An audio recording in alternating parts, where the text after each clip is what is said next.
തൊഴിലാളി മണ്ഡലത്തിൽ ഇന്ന് തൊഴിൽജന്യ രോഗങ്ങളും തൊഴിലിടങ്ങളിലെ സുരക്ഷയും ഈ വിഷയത്തെക്കുറിച്ച് factories and boilers director P പ്രമോദുമായുള്ള അഭിമുഖം. നമസ്കാരം സർ. നമസ്കാരം. തൊഴിലാളി മണ്ഡലത്തിലേക്ക് ഹൃദ്യമായ സ്വാഗതം. നമസ്കാരം. നമുക്കറിയാം ഫാക്ടറീസ് ആൻഡ് ബോയിലേഴ്സ് വകുപ്പ്, ഇതിനെപ്പറ്റി പലപ്പോഴും നമ്മൾ കേൾക്കുന്നുണ്ട്. പക്ഷെ സാധാരണ ജനങ്ങൾക്ക് എന്താണ് ഈ വകുപ്പ് എന്നൊന്ന് പറഞ്ഞു തരാമോ? കേരളത്തിൽ ഫാക്ടറീസ് ആൻഡ് ബോയിലേഴ്സ് വകുപ്പാണ് എന്നാണ് അറിയപ്പെടുന്നതെങ്കിലും മറ്റ് സംസ്ഥാനങ്ങളിൽ അത് വ്യാവസായിക സുരക്ഷിതത്വ വകുപ്പ് എന്നാണ് അറിയപ്പെടുക. അതായത് നമ്മുടെ വ്യവസായശാലകളിൽ ജോലി ചെയ്യുന്ന തൊഴിലാളികളുടെ ആരോഗ്യം, സുരക്ഷിതത്വം, ക്ഷേമം, ഇത് വിവിധ നിയമങ്ങൾ, അതായത് ഫാക്ടറി നിയമങ്ങൾ, അതുപോലെ കേരള ഫാക്ടറി റൂൾസ് ഉൾപ്പെടെ 20ഓളം നിയമങ്ങളിലൂടെ നടപ്പിലാക്കിക്കൊണ്ട് തൊഴിൽജന്യ രോഗങ്ങളും തൊഴിലപകടങ്ങളും ഇല്ലാതാക്കുക എന്നുള്ളതാണ് വകുപ്പിന്റെ വളരെ പ്രധാനപ്പെട്ട ലക്ഷ്യം. സാർ ഇപ്പോൾ പറഞ്ഞു തൊഴിൽജന്യ രോഗങ്ങളെ പറ്റി പരാമർശിച്ചു പറയുമ്പോൾ, അപ്പോൾ ഈ തൊഴിൽജന്യ രോഗങ്ങൾ മനസ്സിലാക്കാനുള്ള ഒരു നടപടികൾ അല്ലെങ്കിൽ അങ്ങനെ എന്തെങ്കിലും കാര്യങ്ങൾ വകുപ്പിന്റെ ഭാഗത്ത് നിന്ന് സ്വീകരിച്ചു പോരുന്നുണ്ടോ, അല്ലെങ്കിൽ അത്തരത്തില്? തീർച്ചയായിട്ടും നമുക്കറിയാം, ഫാക്ടറി നിയമത്തിൽ തന്നെ 29 തൊഴിൽജന്യ രോഗങ്ങളാണ് പ്രതിപാദിക്കുന്നത്. പക്ഷേ ഇന്റർനാഷണൽ ലേബർ ഓർഗനൈസേഷന്റെ കണക്കുകൾ പ്രകാരം 108 തൊഴിൽജന്യ രോഗങ്ങൾ നിലവിലുണ്ട് എന്നുള്ളതാണ്. പക്ഷേ ഈ 29 തൊഴിൽജന്യ രോഗങ്ങൾ തന്നെ നമുക്ക് കണ്ടുപിടിക്കുന്നതിന് വളരെ പരിമിതികളുണ്ട്. കൂടുതലായിട്ടും നമുക്ക് ഇതിൽ പ്രാവീണ്യമുള്ള ഡോക്ടർമാരുടെ അഭാവം, അതുപോലെ ഇതിന് വേണ്ടിയിട്ടുള്ള ഇൻഫ്രാസ്ട്രക്ചർ ഫെസിലിറ്റീസ്, അതുപോലെ ഉപകരണങ്ങൾ, അങ്ങനെയുള്ള ഒരു പരിമിതികൾ നിൽക്കുന്നതുകൊണ്ട് നമുക്ക് തൊഴിൽജന്യ രോഗങ്ങൾ പലപ്പോഴും പല തൊഴിൽ സ്ഥലങ്ങളിലും ജോലി ചെയ്യുന്ന തൊഴിലാളികളെ പ്രത്യേകിച്ച് സർവേ നടത്തി കണ്ടുപിടിക്കുന്നതിന് ബുദ്ധിമുട്ടുണ്ട്. എങ്കിൽ പോലും 2016 വകുപ്പ് ഒരു തൊഴിൽജന്യ രോഗനിർണയ സർവേക്ക് തുടക്കം കുറിക്കുകയുണ്ടായി. ഞങ്ങളുടെ ഡിപ്പാർട്ട്മെൻറ്റിലുള്ള 1-2 മെഡിക്കൽ ഓഫീസർമാരാണ് നിലവിലുള്ളത്. ആ മെഡിക്കൽ ഓഫീസർമാരുടെയും ആരോഗ്യ വകുപ്പിലെയും അതുപോലെ ഇൻഷുറൻസ് മെഡിക്കൽ സർവീസിലെയും വിദഗ്ധരായിട്ടുള്ള ഡോക്ടർമാരുടെ സഹായത്തോടെ ചില മേഖലകൾ നമ്മൾ ഇതിനകം തന്നെ തൊഴിൽജന്യ രോഗനിർണയ സർവേ സംഘടിപ്പിക്കുകയുണ്ടായി. അതായത് കയർ ഫാക്ടറികളിലെ തൊഴിലാളികൾ, അതുപോലെ കാഷ്യൂ ഫാക്ടറിയിലെ തൊഴിലാളികൾ, അതുപോലെ സീ ഫുഡ് പ്രോസസ്സിങ്ങിൽ ജോലി ചെയ്യുന്ന തൊഴിലാളികൾ, അതുപോലെ തന്നെ ടെക്സ്റ്റൈൽ മില്ലിൽ ജോലി ചെയ്യുന്ന തൊഴിലാളികൾ, അതുപോലെ തന്നെ പിന്നെ സ്റ്റീൽ മെൽറ്റിംഗ് യൂണിറ്റിൽ ജോലി ചെയ്യുന്ന തൊഴിലാളികൾ, അതുപോലെ ഇലക്ട്രോ പ്ലേറ്റിംഗ്, ഇലക്ട്രോണിക് ഇൻഡസ്ട്രി, തേയില ഫാക്ടറികൾ, ഇങ്ങനെ പല മേഖലകളിലും വകുപ്പ് തൊഴിൽജന്യ രോഗനിർണയ സർവേ നടത്തിയിട്ടുണ്ട്. ഇപ്പം നമ്മൾക്ക് പറയാൻ ആദ്യം വകുപ്പ് തുടങ്ങിയത് ക്രഷർ ഫാക്ടറികളിലായിരുന്നു. മെറ്റൽ ക്രഷർ നമുക്കറിയാമല്ലോ, ധാരാളം ഡസ്റ്റാണ് അതിനകത്ത് വരും. അപ്പം അതിൽ നമുക്ക് ആ റിപ്പോർട്ട് പ്രകാരം സിലിക്കോസിസ് എന്ന് പറയുന്ന ഒരു രോഗം, അതായത് ക്യാൻസറിന് സമാനമായിട്ടുള്ള രോഗമാണ്. നമ്മുടെ ലങ്സിലാണത് കൂടുതൽ ഡസ്റ്റ് ഡിപ്പോസിറ്റഡ് ആയി കഴിയുമ്പോൾ വരുന്ന ഒരു തൊഴിൽജന്യ രോഗമാണ്. പക്ഷെ അത് നമുക്ക് ഉടനെ ഉണ്ടാകുന്നതല്ല. ഒരു 10-15 വർഷങ്ങൾ കഴിയുമ്പോൾ മാത്രമാണ് പലപ്പോഴും തൊഴിൽജന്യ രോഗങ്ങൾ നമുക്ക് ഡിറ്റക്ട് ചെയ്യാൻ പറ്റുന്നത്. പക്ഷെ തൊഴിൽജന്യ രോഗങ്ങൾ ഒരിക്കലും റിവേഴ്സിബിൾ ആണ്, ഒരിക്കലും ചികിത്സിച്ച് ഭേദമാക്കാൻ പറ്റില്ല. അപ്പോൾ അത് പ്രിവെന്റ് ചെയ്യുക എന്നുള്ളതാണ്. ഇപ്പോൾ ആ സർവേ നടത്തിയപ്പോൾ തന്നെ നമുക്ക് ഈ സിലിക്കോസിസ് ഒരു ക്രഷർ മേഖലയിൽ എടുത്തപ്പോൾ തന്നെ പല തൊഴിലാളികളിലും തൊഴിൽജന്യ രോഗങ്ങൾ, ഈ സിലിക്കോസിസ് എന്ന് പറയുന്ന മാരകമായിട്ടുള്ള രോഗമുണ്ട് എന്ന് കണ്ടെത്തുകയുണ്ടായി. അതിനുശേഷം വകുപ്പ് ചെയ്യുന്നത്, ഇത് നമ്മൾ ഇനി അടുത്ത തലമുറയെ ഇത് ബാധിക്കാതിരിക്കുന്നതിന് വേണ്ടിയിട്ട് വകുപ്പിന്റെ തന്നെ ഇൻഡസ്ട്രിയൽ ഹൈജീൻ ലാബുണ്ട്. അപ്പോൾ ഈ ലാബിന്റെ സഹായത്തോടെ നമ്മൾ ഈ തൊഴിൽജന്യ രോഗം, അതായത് സിലിക്കോസിസ് കണ്ടുപിടിച്ച വർക്ക് പ്ലേസിൽ പോയിട്ട് അവിടുന്ന് പുറത്തേക്ക് വരുന്ന ഡസ്റ്റ് ആണല്ലോ ഇതിന് കാരണമാകുന്നത്. അപ്പോൾ ആ ഡസ്റ്റിലുള്ള സിലിക്കയുടെ അളവ് എത്രയാണ്, അപ്പോൾ ക്രിസ്റ്റലിൻ സിലിക്കയാണ് ഇതിന് കാരണമാകുന്നത്. ആ ക്രിസ്റ്റലിൻ സിലിക്ക എത്ര മൈക്രോൺസ് വരുന്നുണ്ട്, എത്ര ppm ഉണ്ട് എന്നുള്ളത് നമ്മുടെ ഇതിന്റെ സഹായത്തോടെ നമ്മൾ മനസ്സിലാക്കി കണ്ടുപിടിച്ചിട്ട് അത് നമുക്കൊരു അക്സെപ്റ്റബിൾ ലിമിറ്റ് ഉണ്ട്. നിയമപ്രകാരം പറയുന്നുണ്ട് ഇത്ര മാത്രമേ 8 മണിക്കൂർ ജോലി ചെയ്യുന്ന തൊഴിലാളിക്ക് ആകാവൂ. അതിന് മുകളിലാണെങ്കിൽ നോക്കിയപ്പോൾ അതിന് മുകളിലാണ് എന്ന് കണ്ടു കഴിഞ്ഞു കഴിഞ്ഞാൽ പിന്നെ നമ്മളിത് കൺട്രോൾ ചെയ്യുക എന്നുള്ളതാണ്, ഇത് ഇല്ലാതാക്കുക എന്നുള്ളതാണ്. ഇപ്പോൾ നമ്മൾ ഏറ്റവും പ്രധാനപ്പെട്ട എന്ന് പറഞ്ഞാൽ നമുക്കിപ്പം ഹയറാർക്കി ഓഫ് കൺട്രോൾസ് ഉണ്ട്, എങ്ങനെ കൺട്രോൾ ചെയ്യാം. അപ്പം നമ്മൾ ഇതിനകത്ത് ചെയ്യുന്നത് നമ്മൾ എഞ്ചിനീയറിംഗ് കൺട്രോൾ മെഷേഴ്സ് ആണ് ഉപയോഗിക്കുന്നത്. ലാസ്റ്റാണ് ഏറ്റവും അവസാനത്തെ കൺട്രോൾ മെഷറാണ് തൊഴിലാളികൾക്ക് തന്നെ പേഴ്സണൽ പ്രൊട്ടക്റ്റീവ് എക്യുപ്മെൻറ്റ് കൊടുത്തുകൊണ്ട് തടയുകയാണ്. പക്ഷെ അതിനേക്കാൾ ഉപരി നമ്മൾ ചെയ്യേണ്ടത് എഞ്ചിനീയറിംഗ് കൺട്രോൾ മെഷേഴ്സ്, അതായത് സോഴ്സിൽ നിന്ന് തന്നെ ഈ ഡസ്റ്റിനെ ക്യാപ്ചർ ചെയ്ത് പുറത്തേക്ക് വരുന്നതിൻ്റെ അളവ് പരമാവധി കുറച്ചു കൊണ്ടുവരിക. അപ്പോൾ അതിന് വേണ്ടിയിട്ടുള്ള നമ്മൾ ഇൻബിൽട്ടായിട്ട് ഇതുപോലുള്ള മെഷീനറികളിൽ എന്തൊക്കെ എഞ്ചിനീയറിംഗ് സൈഡിൽ ചെയ്യണം, അപ്പോൾ അതിന് വേണ്ടിയിട്ടുള്ള ഒരു നിയമം നമ്മൾ ഉണ്ടാക്കി. അത് മാത്രവുമല്ല എന്തൊക്കെ പേഴ്സണൽ പ്രൊട്ടക്റ്റീവ് എക്യുപ്മെന്റ് നിയമപരമായിട്ട് തൊഴിലാളിക്ക് കൊടുക്കണം അതും നമ്മൾ ഉണ്ടാക്കി. അങ്ങനെ നമ്മൾ ആ ഒരു നിയമം തന്നെ കേരള ഫാക്ടറി റൂളിൽ, അതായത് ചട്ടത്തിൽ തന്നെ നമ്മളൊരു ഭേദഗതി കൊണ്ടുവന്നു. അത് ഇനി ഞങ്ങളുടെ ഓഫീസർമാർ, ഇൻസ്പെക്ടർമാരിലൂടെ ഇത് നടപ്പിലാക്കി കഴിയുമ്പോഴത്തേക്ക് നമുക്ക് ഈ പറയുന്ന ഡസ്റ്റിന്റെ അളവ് പുറത്തേക്ക് വരുന്നതും ഇവർ ശ്വസിക്കുന്നതുമായ അളവ് നമുക്ക് ഈ 2 മാർഗങ്ങളിലൂടെ നമുക്ക് കുറച്ചു കൊണ്ടുവരാൻ പറ്റും. ഇതിലൂടെ ഈ മേഖലയിൽ ജോലി ചെയ്യുന്ന ഭാവിയിൽ വരുന്ന തൊഴിലാളികളെ നമുക്ക് ഈ തൊഴിൽജന്യ രോഗത്തെ, പ്രത്യേകിച്ച് സിലിക്കോസിസ് ഇതിനെ രക്ഷിക്കാൻ പറ്റും. ഇതുപോലെ തന്നെ നമ്മൾ പല മേഖലകളിലും തൊഴിൽജന്യ, ഇപ്പം നമ്മൾ ടെക്സ്റ്റൈൽ എടുക്കുകയാണെങ്കിൽ, കോട്ടൺ ഇൻഡസ്ട്രിയിൽ എടുക്കുകയാണെങ്കിൽ ബിസിനോസിസ് എന്ന് പറയുന്ന തൊഴിൽജന്യ രോഗം കാണപ്പെടുന്നുണ്ട്. അതുപോലെ തന്നെ നമ്മൾ വെൽഡിങ് ചെയ്യുന്ന തൊഴിലാളികളിൽ നമുക്ക് പല രീതിയിലും തന്നെ അതിനകത്ത് മാംഗനീസിന്റെ അളവ് കൂടുതലുണ്ടെങ്കിൽ മാംഗനീസം എന്ന് പറയുന്ന ഒരു രോഗം പാർക്കിൻസൺസിന് സമാനമായിട്ടുള്ള ഒരു തൊഴിൽജന്യ രോഗമാണ്. അപ്പോൾ അതിന് ഉപയോഗിക്കുന്ന ഇലക്ട്രോളുകൾ ഏതാണ്, അപ്പോൾ അതിന് ഭാഗമായിട്ട് വരുന്ന ഇതിനെപ്പറ്റി നമ്മൾ കൂടുതൽ ഇത് കൊടുക്കുന്നു. അതുപോലെ തന്നെ നമ്മൾ ഓരോന്നും എടുക്കുകയാണെങ്കിൽ, ഇപ്പം നമ്മൾ കയർ മേഖലകളിലേക്ക് എടുക്കണം, അതുപോലെ തന്നെ കശുവണ്ടി മേഖലകളിൽ എടുക്കുകയാണെങ്കിൽ, കശുവണ്ടി മേഖലയിൽ നമുക്കറിയാം സ്ത്രീകളാണ് ഏറ്റവും കൂടുതൽ ജോലി ചെയ്യുന്നത്. അവരുടെ പോസ്റ്റർ ഒന്ന് ശ്രദ്ധിച്ച്, അവർ കുത്തിയിരുന്നാണ് ജോലി ചെയ്യുന്നത്. അപ്പോൾ അവരുടെ ഓക്വേർഡ് ആയിട്ടുള്ള പോസ്റ്ററാണ്, അവരിയ്ക്കുന്ന പോസ്റ്ററിൽ പ്രശ്നങ്ങൾ വരുന്നുണ്ട്.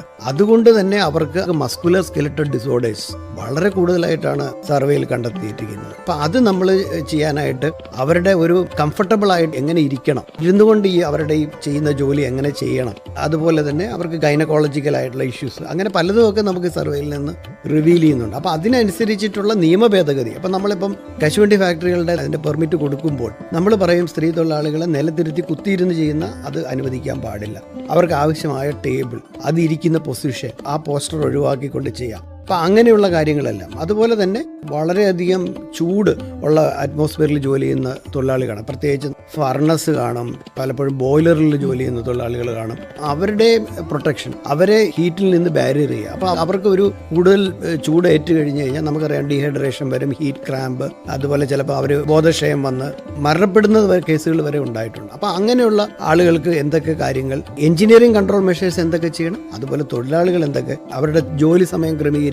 അതുപോലെ നമ്മൾ നോക്കുന്ന മറ്റൊരു കാര്യമാണ് പലപ്പോഴും എല്ലാ ഫാക്ടറികളിലും തന്നെ സൗണ്ടിന്റെ ലെവൽ. ഇപ്പം നമ്മുടെ നിയമപ്രകാരം 8 മണിക്കൂർ ജോലി ചെയ്യുന്ന ഒരു തൊഴിലാളി 90 ഡെസിബലിൽ കൂടുതൽ അവർക്ക് എക്സ്പോസ് ചെയ്യാൻ പാടില്ല. പക്ഷേ പലപ്പോഴും അതിൽ കൂടുതൽ വന്നു കഴിഞ്ഞാൽ അവരുടെ ജോലി സമയം കുറയ്ക്കണം. അല്ലെങ്കിൽ ഏത് ഉപകരണത്തിൽ നിന്നാണ് ഈ ശബ്ദം കൂടുതലായിട്ട് വരുന്നത്, അതിന്റെ എഞ്ചിനീയറിംഗ് കൺട്രോൾ മെഷേഴ്സ് വെച്ചിട്ട് അതിനുള്ളിൽ തന്നെ ഇൻബിൽറ്റ് ആയിട്ട് ശബ്ദം കുറയ്ക്കുന്നതിന് വേണ്ടിയിട്ടുള്ള, അല്ലെങ്കിൽ നമുക്കറിയാം കുറേ നാൾ കഴിയുമ്പോൾ നോയ്സ് ഇൻഡ്യൂസ്ഡ് ഹിയറിംഗ് ലോസ് എന്ന് പറയുന്നത്, അതായത് ചിലപ്പോൾ അത് റിട്ടയർ ചെയ്യുമ്പോൾ ആയിരിക്കും തിരിച്ചറിയുന്നത്. ഞാനത് പലപ്പോഴും പല ആളുകളെ ശ്രദ്ധിച്ചിട്ടുണ്ട്. അവർ വൈഫിനോടും കുട്ടികളോടും പറയും എനിക്കൊന്നും കേൾക്കാൻ പറ്റുന്നില്ല, ഒച്ചത്തിൽ സംസാരിക്കാൻ പറയും. കാരണം അദ്ദേഹത്തിന്റെ കേൾവി ശക്തി കുറഞ്ഞു വന്നിരിക്കുന്നു എന്നുള്ളതാണ്. ചിലപ്പോൾ 10-15 വർഷങ്ങളിലായിരിക്കും പ്രസ്സുകളിൽ ജോലി ചെയ്യുന്ന തൊഴിലാളികളുണ്ട്, പ്രത്യേക ഹൈഡ്രോളിക് പ്രസ്സുകൾ, അതുപോലെ പ്രിന്റിംഗ് പ്രസ്സുകളിലൊക്കെ ജോലി ചെയ്യുന്ന പല തൊഴിലാളികളിലും നമ്മളിത് കാണാറുണ്ട്. അപ്പോൾ ഇതുപോലെ തന്നെയാണ് നമ്മൾ റേഡിയേഷൻ, പലപ്പോഴും ചില മേഖലകളിൽ ജോലി ചെയ്യുന്നത്, ഇപ്പം നോൺ അയണൈസിങ് റേഡിയേഷൻസ് എടുക്കുകയാണെങ്കിൽ അതിൻ്റെ എഫക്റ്റ് ചിലപ്പം നമ്മുടെ സ്കിൻ ക്യാൻസറിന് വരെയൊക്കെ കാരണമാകുന്നുണ്ട്. അപ്പം അങ്ങനെയുള്ള മേഖലകളിലുണ്ട്. അപ്പോൾ അതിലും നമ്മൾ ആ റേഡിയേഷൻ്റെ പുറത്തേക്ക് വരുന്ന അളവ് എത്രയാണെന്ന് കണ്ടുപിടിക്കുക, അത് ഇരിക്കാനായിട്ട്, അല്ലെങ്കിൽ അവർക്ക് അതിനാവശ്യമായിട്ടുള്ള പേഴ്സണൽ പ്രൊട്ടക്റ്റീവ് എക്യുപ്മെൻറ്റ്സ് കൊടുക്കുക. ഇതിലൂടെയൊക്കെ നമുക്കത് പ്രിവെൻറ്റ് ചെയ്യാൻ പറ്റും. ഞാൻ നേരത്തെ പറഞ്ഞ പോലെ ടെക്സ്റ്റൈൽ മേഖലകളിൽ ഇത് വരുന്നുണ്ട്. നേരത്തെ പറഞ്ഞ പോലെയാണ് സ്റ്റീൽ മെൽറ്റിംഗ് യൂണിറ്റുകളിലാണ് ഏറ്റവും കൂടുതൽ ഈ ടെമ്പറേച്ചർ കൂടുതലായിട്ട് വരുന്ന. അതുപോലെ തന്നെ നമ്മൾക്ക് ഈ വൈബ്രേറ്റിംഗ് പല മെഷീൻസും നമുക്കറിയാം. ഈവൻ നമ്മൾ KSRTC ബസ്സിൽ പണ്ടൊക്കെ ട്രാവൽ ചെയ്യുമ്പോൾ തന്നെ നമ്മൾ വൈബ്രേറ്റ് ചെയ്തുകൊണ്ടിരിക്കും. അപ്പോൾ ഇതുപോലെ ചില മെഷീൻസ് ഉണ്ട്. നമ്മൾ ബോട്ടിൽ ചിലപ്പോൾ യാത്ര ചെയ്യും. പണ്ടത്തെ ഇപ്പോൾ എനിക്കറിയാം ഇപ്പം അത്ര ഇല്ല, ഇപ്പോൾ വൈബ്രേഷൻ ഡാമ്പറൊക്കെ വെച്ച് ഡാമ്പർ അറസ്റ്റ് ചെയ്തിരിക്കുന്നതുകൊണ്ട് ഇല്ല. അപ്പം എന്നാലും ഇതുപോലെയുള്ള മെഷീൻസ് ഇപ്പോഴും ഉണ്ട്.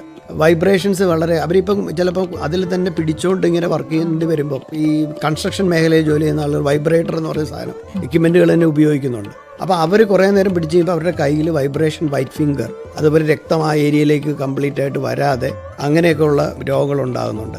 റെയ്നോൾഡ് ഡിസീസ് എന്ന് പറയുന്ന രോഗം ഉണ്ടാകാറുണ്ട്. അപ്പോൾ ഇതുപോലെ ധാരാളം മേഖലകളിലും ഓരോ പ്രോസസ്സ് എടുത്താലും ഓരോ സെക്ടർ എടുത്തു കഴിഞ്ഞാലും തൊഴിൽജന്യ രോഗങ്ങൾ വളരെയധികം ഉണ്ട് എന്ന് തന്നെ ഉള്ളതാണ്. അതുപോലെ നമുക്കറിയാം ഒരു തൊഴിലാളിയിൽ ജോലി ചെയ്യുന്ന തൊഴിൽ സ്ഥലത്ത് തന്നെ ആവശ്യമായ ലൈറ്റ്, ചിലപ്പോൾ ലൈറ്റിൻ്റെ അളവ് കുറവാണെങ്കിൽ അദ്ദേഹം കൂടുതലായിട്ട് സ്ട്രെയിൻ ചെയ്യേണ്ടി വരും.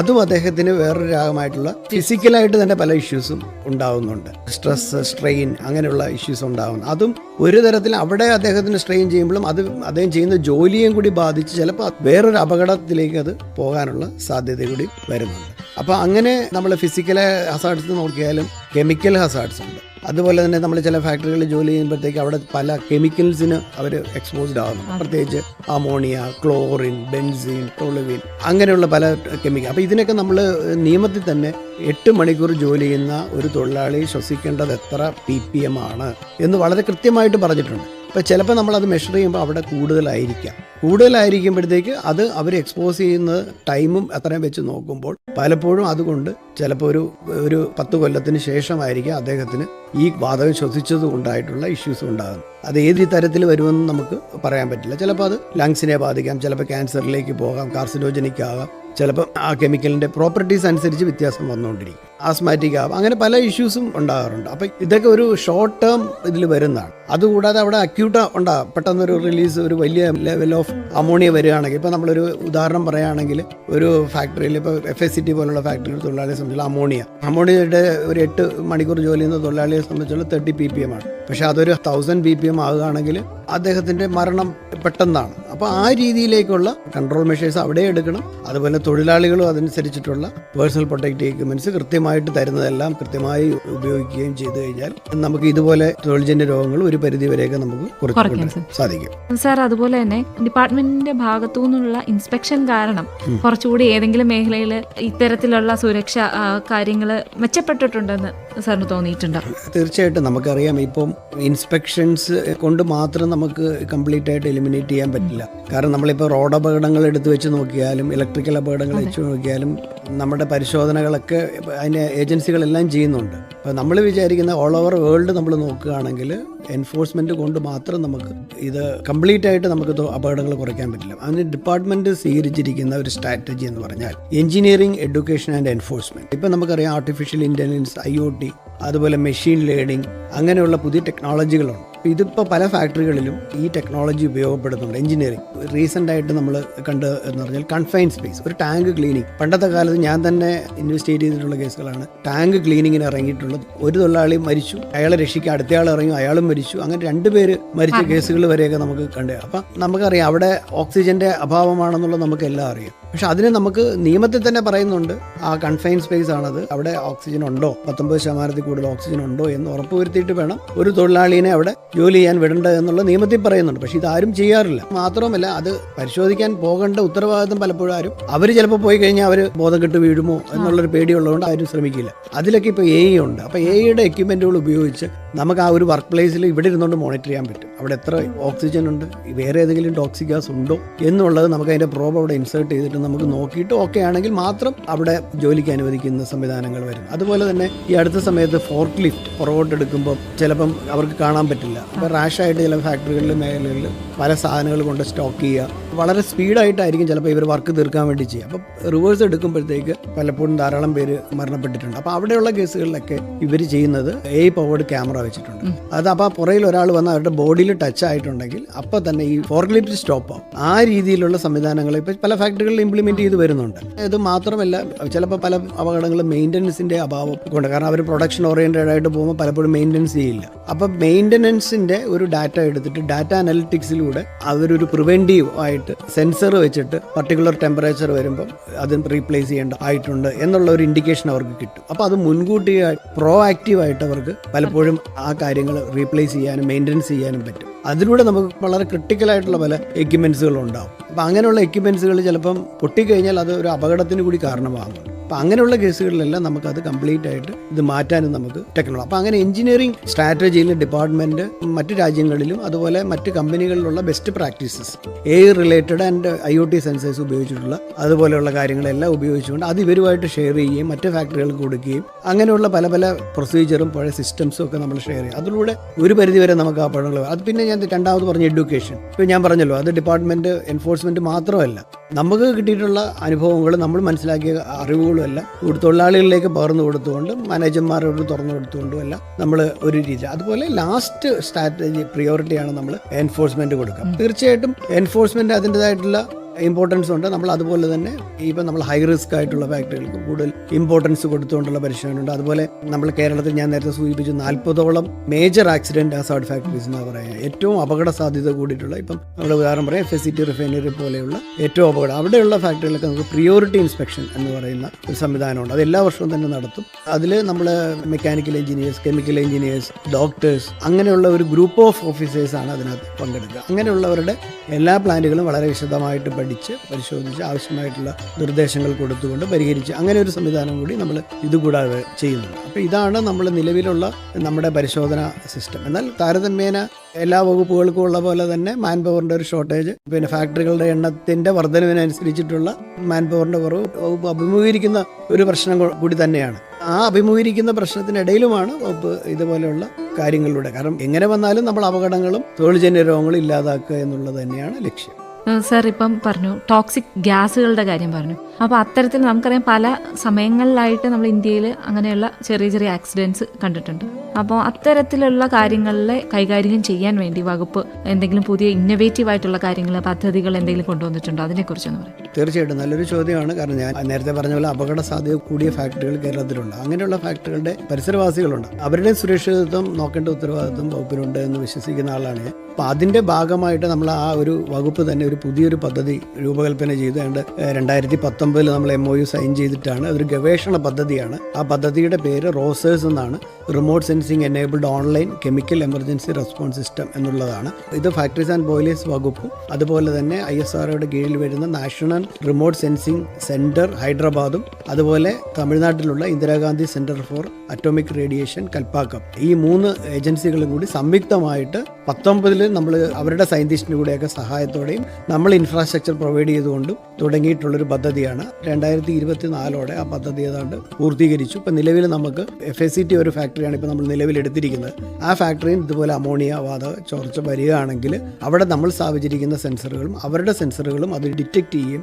ആ സെൻസറുകൾ ഇമ്മീഡിയറ്റ് ആയിട്ട് റിയൽ ടൈമിൽ ഞങ്ങളുടെ തന്നെ കാക്കനാട് സ്ഥാപിച്ചിരിക്കുന്ന കൺട്രോൾ റൂമിൽ അത് കിട്ടുകയും ആ ക്വാണ്ടിറ്റി എത്രയുണ്ടെന്നുള്ള അളവ് വെച്ചുകൊണ്ട് നിലവിലുള്ള FSCT തന്നെ ഞങ്ങൾ സ്ഥാപിച്ചിരിക്കുന്ന അറ്റ്മോസ്ഫിയറിക് വെതർ മോണിറ്ററിംഗ് സിസ്റ്റം ഉണ്ട്. അതിലൂടെ നമുക്ക് അറിയാൻ പറ്റും ഇപ്പോഴത്തെ വിൻഡിൻ്റെ ഡയറക്ഷൻ എങ്ങോട്ടാണ്, വിൻഡിൻ്റെ വെലോസിറ്റി എത്രയാണ്, അപ്പോഴത്തെ ടെമ്പറേച്ചർ എത്രയാണ്, ഇപ്പോഴത്തെ ഹ്യൂമിഡിറ്റി എത്രയാണ്. ഈ 4 ക്രൈറ്റീരിയ വെച്ചുകൊണ്ട് ഈ ഗ്യാസിൻ്റെ ഡെൻസിറ്റി മറ്റ് ക്രൈറ്റീരിയ എടുത്തുകൊണ്ട് ഏത് ഏരിയയിലേക്ക് മൂവ് ചെയ്യും, വെതർ കമ്പനിയുടെ ഉള്ളിൽ തന്നെ അത് കൺഫൈൻ ചെയ്യുമോ അതോ പുറത്തേക്ക് പോയാൽ അപ്പോഴത്തെ കാറ്റിൻ്റെ ഡയറക്ഷനും ടെമ്പറേച്ചറും ഹ്യൂമിഡിറ്റി എല്ലാം വെച്ച് നോക്കുമ്പോൾ എത്ര പീരീഡ് ഓഫ് ടൈമിൽ അത് എത്ര സ്ഥലങ്ങളിലേക്ക് എത്ര വില്ലേജുകൾ അത് കവർ ചെയ്യും എന്ന് നമുക്ക് പ്രെഡിക്റ്റ് ചെയ്യാൻ പറ്റും. അതനുസരിച്ചുള്ള ഒരു മാപ്പിംഗ് ആണ് ഡിസ്പേഴ്സൺ മോഡലിലും കൂടെ നമുക്ക് കിട്ടും. നമുക്ക് ഇമ്മീഡിയറ്റ് ആയിട്ട് ഇപ്പോൾ നമ്മൾ ചെയ്തിരിക്കുന്നത് ആ വില്ലേജുകളിൽ നിൽക്കുന്ന മൊബൈൽ ടവേഴ്സ്, ആ മൊബൈൽ ടവേഴ്സിലൂടെ ആ മൊബൈൽ ടവറിൻ്റെ കീഴിലുള്ള ആൾക്കാരുടെ മൊബൈലിലേക്ക് ഒരു മെസ്സേജ് കൊടുക്കുന്ന സംവിധാനവുമാണ് ഇപ്പോൾ വകുപ്പ് തയ്യാറാക്കി വെച്ചിട്ട്. ഭാവിയിൽ നമ്മളൊരു IVR സിസ്റ്റം, അപ്പോൾ അതിന്